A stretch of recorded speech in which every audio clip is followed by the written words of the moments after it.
Entonces, primero las vistas acotadas, dibujamos esta figura, cubo con cilindro sobre la cara superior. Entonces dibujamos la planta de la figura, dibujamos la circunferencia que está sobre esa cara, y ahora volvemos a hacer el alzado, otro cuadrado, y el cilindro, que tenía una dimensión prácticamente igual que la altura del cubo. Bueno, pues esa es la figura, y hacemos aquí la línea de tierra, ¿vale? Y este sistema se llamaba sistema diédrico, ¿vale?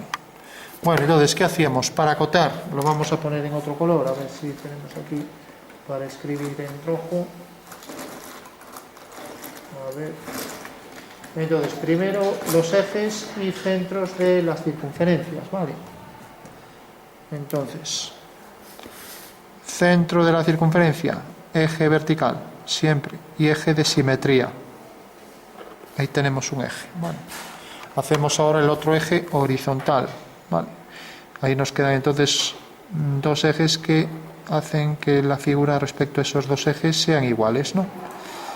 Invertidas, claro, pues estamos en una simetría axial, ¿vale?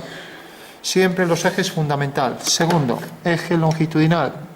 Por aquí ya no lo pongo, aunque sea un cuadrado, ¿no? Porque si lo pongo aquí debería ser también esto simétrico abajo. Entonces ya solo lo pongo en vertical. Vale. Bueno, y una vez que tengo los ejes, que no está muy centrado, pues ya paso a las medidas, ¿no? Entonces dejo ahí 1 milímetro, cojo ahora 8 y hago dos cotas alineadas, y lo mismo aquí. Una línea en vertical, y pongo aquí si quiero flechas o si quiero líneas a 45 grados, ¿vale? Con mayor grosor. Por último le pongo la medida real del cubo era 4, pues ya le pongo 4 centímetros, y la altura era 4, ya se lo pongo, ¿vale? Bueno, por último, esto es un cuadrado, entonces vengo aquí, hago esto, dejo 8 milímetros, en otros lados pone 7, paralela, aquí 2 milímetros, y aquí la línea a 45. Y pongo también el símbolo de cuadrado y 4, con lo cual ya no acoto este trozo. Y ya tengo dos medidas, ya solo me falta el diámetro este.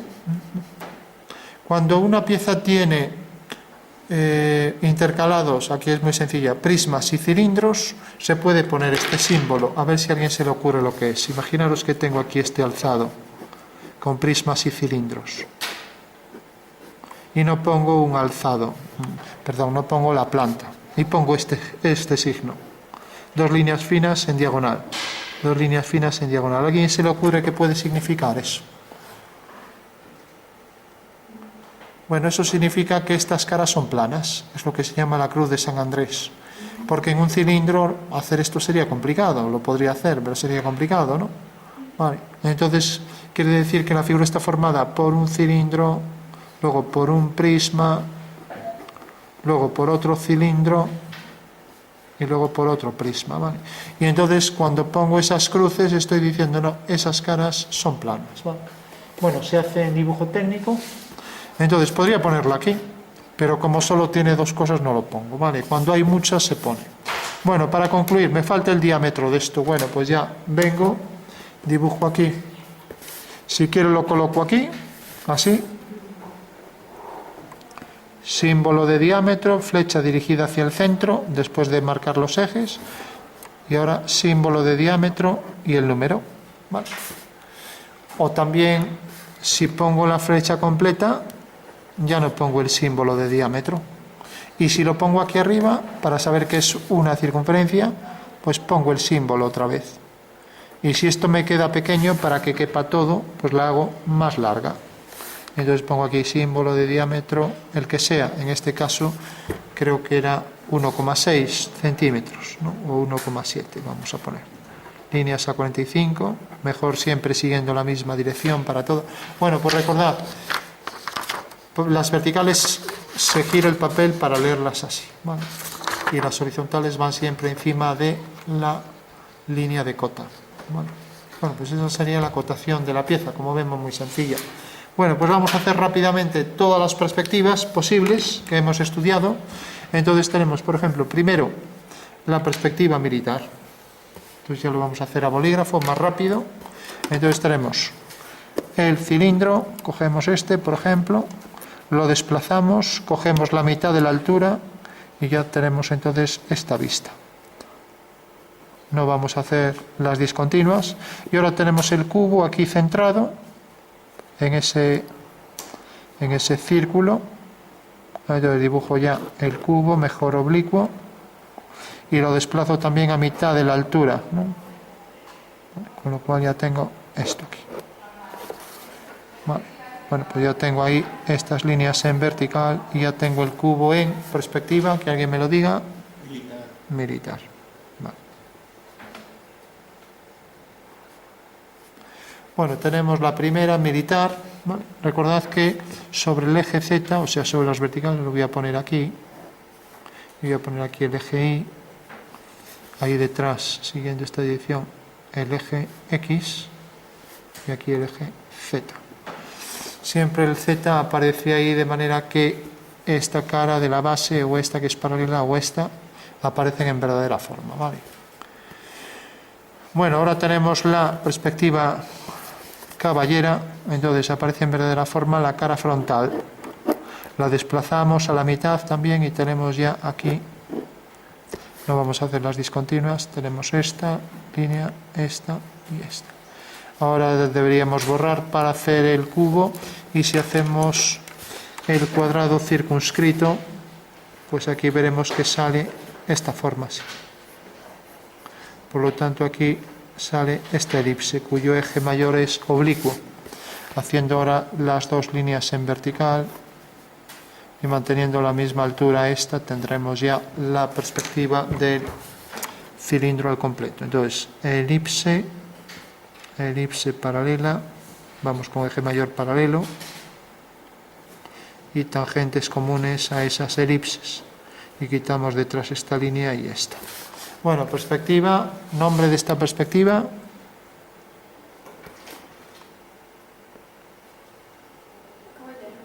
Caballero. Aquí me parece que hay pocos que me estáis siguiendo, ¿eh? Estoy haciendo vídeos para mí mismo. Bueno, tenemos perspectiva caballera, militar. Bueno, recordad que esto deben ser líneas en vertical y que las elipses, por ser una proyección oblicua y cilíndrica, las elipses son idénticas de forma, ¿vale? No experimentan como pasa en la cónica. Entonces hacemos la cónica rápidamente, tenemos un prisma, viene por ejemplo por aquí, ese prisma es un cubo y aquí centrado en la cara superior estará la circunferencia, que si hacemos el cuadrilátero pues ya se ve aquí de esta forma. Bueno, pues esta perspectiva se llamaba perspectiva cónica, ¿vale? Y una forma de calcularlo, si nos da mal la dirección, si no lo podemos calcular, vamos a hacer el cuadrilátero este. Vale. Entonces, si tenemos este cuadrilátero, por ejemplo, y este otro, una forma de calcular el punto de vista sería hacer aquí una diagonal y hacer aquí la otra. Bueno, estas dos diagonales cortan al horizonte en un punto. Hacemos la circunferencia que pasa, la semicircunferencia que pasa por esos dos puntos y donde corta la otra semicircunferencia, ahí está el punto de vista. Bueno, o sea que esa sería la forma de calcular el punto de vista. Y ahora, si quiero calcular las distancias, pues bueno, como tengo aquí el punto de vista, puedo hacer esta línea, puedo hacer aquí esta otra, y haciendo centro aquí hago este arco y corta aquí. Bueno, pues haciendo aquí esta línea y alineándola con este, tengo que esta es la medida del objeto, o sea que esta medida, la real, saldrá aquí. ¿Vale? Y he hecho este métrico, ¿no? O sea, he hecho centro aquí y he hecho aquí este métrico y también podría hacer centro aquí y hacer este otro métrico, haciendo centro en este punto con la distancia PV. Hago este métrico y al alinear con este punto caería aquí. Y como el dibujo es de un cubo, esta medida real será igual que esta. Vale, bueno, pues ese es el método de cónica oblicua hecha al revés, o sea, mediante restitución. Bueno, y vamos a concluir. Teníamos caballera, cónica, militar, ahora asonométrica. Entonces, rápidamente dibujo el cubo en una orientación cualquiera, una trimétrica, por ejemplo, y dibujo la base. Tengo que hacer el cuadrado circunscrito y tengo ahí ya la proyección ortogonal mediante una sonometría trimétrica del cubo, ¿no? Entonces la técnica era dibujo los ejes donde se apoya la figura, hago aquí una perpendicular al eje vertical que pasa por este vértice, hago centro aquí, hago una semicircunferencia que corta en este punto y ahora hago aquí esta línea y esta otra, que es el abatimiento de esta cara. Bueno, por último proyecto este punto, proyecto este y vemos que aquí realmente esto es un cubo, ¿vale? Es un cuadrado que se proyecta según ese cubo. Y luego el cilindro, si lo proyecto centrado, quedará aquí tangente a esta circunferencia, ¿vale? Bueno, con lo cual esa sería la forma de hacer la sonometría, en este caso trimétrica. Prolongo, siempre ojo con esto que falláis aquí, desde este punto hago la perpendicular, siempre perpendicular, hasta que corte al eje. Hago el centro, hago la semicircunferencia, alineo este punto con este y este con este, y por último tenemos que la vertical proyectada aquí nos da la altura del cubo, ¿vale? Bueno, y luego sabemos también que si dibujamos aquí la vista del cubo, que vendrá por aquí, y dibujamos aquí el cilindro, ya se me superpone ahí, el cilindro sería tal que el eje mayor de la elipse queda ahí en horizontal. Entonces digo que al proyectar aquí esta circunferencia sale aquí tangente, de manera que aquí sale el cilindro, ¿vale?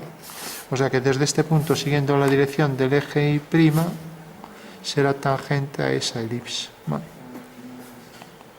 Y aquí estará en verdadera medida centrado el cilindro. Lo que pasa es que si lo hago aquí se superpone, ¿no? Bueno, tenemos ya las 4 perspectivas estudiadas. ¿Y cuál nos faltaría que vimos hoy? A ver, atención. ¿Cuál sería? La dimétrica. Bueno, la sonométrica pues sería isodiotrimétrica. Hemos hecho una trimétrica cualquiera. Nos faltaría la que vimos hoy ahí, el sistema acotado, ¿no? Entonces no dibujamos el alzado. El acotado se utiliza cuando el alzado es en realidad, por ejemplo, una montaña. Una montaña puede ser así y el alzado apenas se distingue, ¿no? Entonces dibujaría esas líneas que son secciones paralelas de la montaña, ¿no? Entonces, como esto es casi igual, es mejor poner las alturas de estas secciones, esta sección, esta, etcétera. Entonces, altura 10 metros, a 20, a 30, etcétera, ¿no? Entonces, si representamos esto en acotado, pues tendremos el cubo, lo vamos a hacer a una escala menor, y tendremos la circunferencia. ¿Vale? Entonces, del cubo habrá que representar la coordenada de este punto y de este, con sus cotas. Entonces, por ejemplo, altura 0 y altura 1. Y son los dos puntos, el punto A y el punto B. Mientras que el cilindro también tendremos, por ejemplo, el centro a altura 1 y este a altura 2, por poner un ejemplo. Altura 1 y 2. Y si pensamos en cotas, pues tendríamos que, si esto decíamos que era 4, pues esto será 8. O sea que este punto será el de cota 8, este será el de cota 4 y este será el de cota 0. ¿Vale? Bueno, pues podríamos representar distintos puntos y sus coordenadas, ¿no? Sus coordenadas en altura, o sea, el valor de la variable z, ¿no? Otra cosa es que lo representáramos por coordenadas, ¿no? Que eso ya se viene haciendo en geometría analítica para hacer cálculos algebraicos con cálculos de vectores, etc. Bueno, pues ahí tenemos ya las posibles perspectivas. Tenemos dentro de esta también la frontal, cuando teníamos el cuadrado frontal y fugábamos hacia un punto.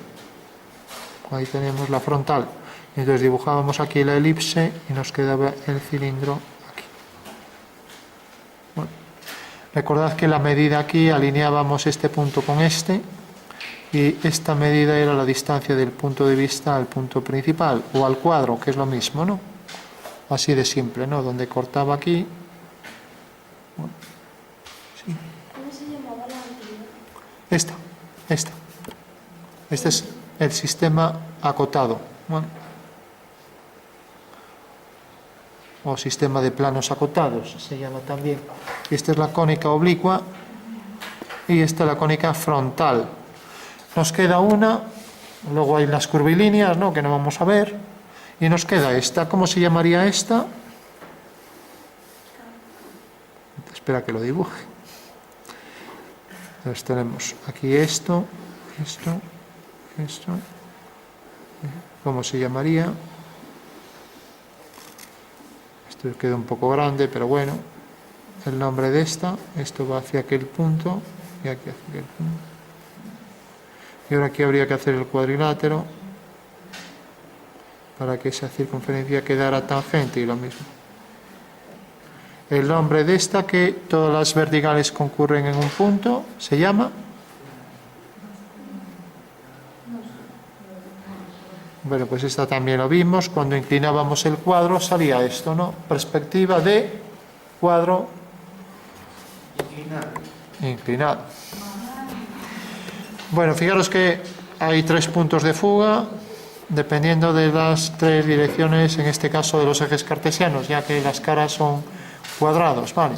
Bueno, pues estas serían las posibles perspectivas de las que vinimos haciendo cálculos. Siempre esta vimos un día el cálculo, pero bueno, era algo complejo.